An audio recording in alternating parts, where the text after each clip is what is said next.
Harry Kane career জুড়ে যিনি শুধু গোলই করে গেছেন, জিতেছেন বহু ব্যক্তিগত ট্রফি, সেই কেইন কোনো ক্লাবের হয়ে ট্রফি জিততে পারছিলেন না। 13 বছর টটেনহামের হয়ে খেললেও শিরোপা আসেনি, শিরোপা ছোঁয়া হয়নি ইংল্যান্ড জাতীয় দলের হয়েও। কিন্তু এবার ভাগ্য ফিরল বায়ার্ন মিউনিখে এসে। 2023 সালে রেকর্ড ট্রান্সফারে জার্মান জায়ান্ট বায়ার্নে যোগ দেন কেইন। উদ্দেশ্য ছিল একটাই, শিরোপা জেতা।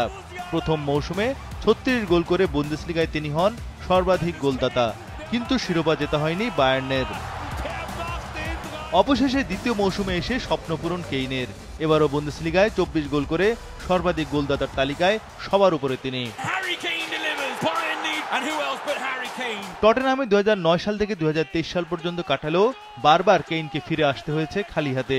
টটেনহামের মতো দলকে তিনি তুলেছিলেন চ্যাম্পিয়ন্স লিগের ফাইনালে, কিন্তু হয়েছেন রানার আপ। ইংল্যান্ডের ঘরোয়া আসল লিগ কাপে দুবার ফাইনালে উঠেও শিরোপা জিততে পারেনি কেইনের টটেনহাম। ইংলিশ প্রিমিয়ার লিগে 3 বার সর্বাধিক গোলদাতার পুরস্কার গোল্ডেন বুট জেতেন কেইন, কিন্তু তার দল জেতেনি কিছুই। 2016-17 মৌসুমে প্রিমিয়ার লিগে রানার আপ হয় স্পার্স দল। কেইনের সময় ইংল্যান্ড হয়ে ওঠে বিশ্বের অন্যতম সেরা দল, কিন্তু 2018 বিশ্বকাপের সেমিফাইনালে শেষ হয় ইংল্যান্ড নিয়ে হ্যারি কেইনের স্বপ্ন। সেবার গোল্ডেন বুট জেতেন তিনি। 2020 ইউরো করোনার কারণে যেটা হয়েছিল 2021 সালে, সেই আসরের ফাইনালে উঠেও রানার আপ ইংলিশ দল। এরপর 2024 ইউরোতেও রানার আপ ইংল্যান্ড। অর্থাৎ জাতীয় দলের হয়েও টানা দুবার ইউরো ফাইনাল খেলেও শিরোপা অধরা ছিল কেইনের, যিনি ইংল্যান্ডের সর্বকালের সর্বাধিক গোলদাতা।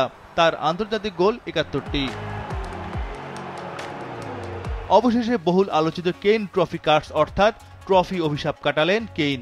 এখন দেখার পালা ক্যারিয়ারে আর কটি ট্রফি যোগ করতে পারেন এই ইংলিশ তারকা।